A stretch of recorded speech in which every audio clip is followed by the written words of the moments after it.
बिस्मिल्लाहिर्रहमानिर्रहीम। अस्सलाम वालेकुम रहमतुल्लाहि व बरकातुहू। आज का जो हमारा मौजू है वो है कलवंजी के फ़वाइद। आप सल्लल्लाहु अलैहि वसल्लम का इरशाद है कि कलवंजी हर मर्ज़ का इलाज है, सिवाय मौत के हर मर्ज़ का इलाज कलवंजी में है। और ये बात 100% दुरुस्त है। कलवंजी के इतने फ़ायदे हैं कि हम अगर उसे बयान करना शुरू कर दें तो घंटों गुजर जाए। लेकिन आज मैं आपको मुख्तसरन जो है वो चंद बीमारियों के मतलब बताऊंगा जो कलवंजी के इस्तेमाल से इंशाअल्लाह ताला मुकम्मल तौर पर ख़त्म हो जाएंगी। कलवंजी का इस्तेमाल किस तरह करना चाहिए? कलवंजी का इस्तेमाल जो है वो 2 टाइम होना चाहिए। एक सुबह उठ के खाली पेट एक चुटकी कलवंजी मुंह में डालें, चबाएं और ऊपर से एक गर्म गिलास पानी का जो है वो आप पी लें। और इसी तरह रात को सोते टाइम भी आपने यही काम करना है। एक चुटकी कलवंजी और ऊपर से एक गिलास गर्म पानी आपने।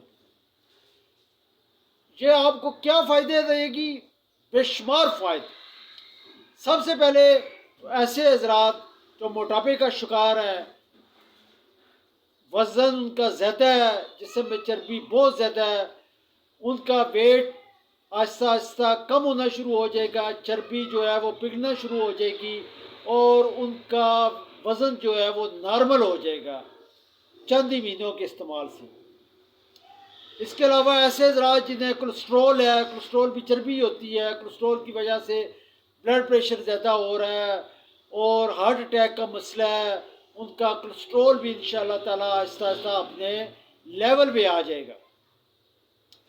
मोटापे का भी खात्मा, कोलेस्ट्रॉल का। इसके अलावा यूरिक एसिड भी जो है वो भी आहिस्ता आहिस्ता यूरिक एसिड भी ख़त्म हो जाएगा।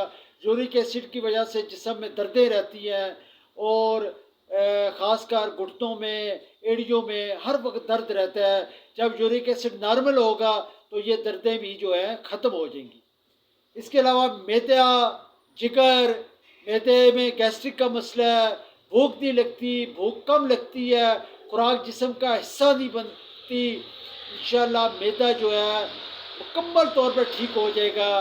गैस्ट्रिक का मसला ख़त्म हो जाएगा और कब्ज़ का भी ख़त्म हो जाए। भूख नहीं लगती, वो भी इंशाअल्लाह भूख लगना शुरू हो जाएगी और खुराक जो है वो जिस्म का हिस्सा बनना शुरू हो जाएगी।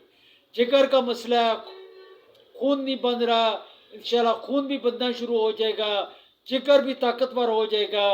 इसके अलावा ऐसे हज़रात जिन्हें अस्थमे का मसला है, एलर्जी का मसला है, हर वक्त रेशा, खांसी, फेफड़े रेशे से भरे रहते हैं, सांस का मसला, चंद ही कदम चलते हैं सांस फूलना शुरू हो जाता है, ऐसे हज़रात दिन में 3 या 4 दफ़ा कलवंजी लें।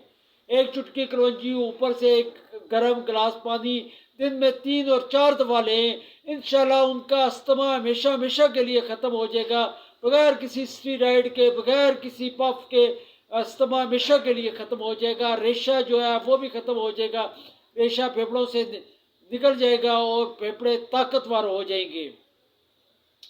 लेकिन एक बात याद रखें कि ये काम जो है आपने कलवंजी आपने रोज़ाना लेनी है। रोज़ाना दिन में जो आम ज़रात में तो 2 दफ़ा लें, लेकिन जो अस्थमे के मरीज़ हैं, रेशे के मरीज़ हैं, फेफड़े कमज़ोर हैं, वो दिन में 3 या 4 दफ़ा लें। इंशाअल्लाह उन्हें बेशुमार फ़ायदे हासिल होंगे। मेरा तमाम दोस्तों से को यही मशवरा है कि अगर आपको कोई मसला, कोई बीमारी नहीं भी है, सिर्फ़ और सिर्फ सुन्नत समझ के लें। और अगर ये आप काम करेंगे, कलवंजी रोज़ाना इस्तेमाल करेंगे, तो आप कई बीमारियों से बच जाएंगे। सुन्नत का भी फ़ायदा होगा क्योंकि मेरे पाक नबी का इरशाद है और ये इरशाद सच्चा है, 100% सच्चा है। आप जिस मर्ज़ के लिए भी कलवंजी का इस्तेमाल करेंगे, इंशाअल्लाह उसमें से उस बीमारी से आपको अल्लाह ताला सेहत अता फरमाएगा। रोज़ाना कलवंजी इस्तेमाल करें और बीमारियों से बचें। अगर आपने मेरा चैनल सब्सक्राइब नहीं किया तो चैनल सब्सक्राइब कर लें ताकि हर नई आने वाली वीडियो आप तक पहुँच सके।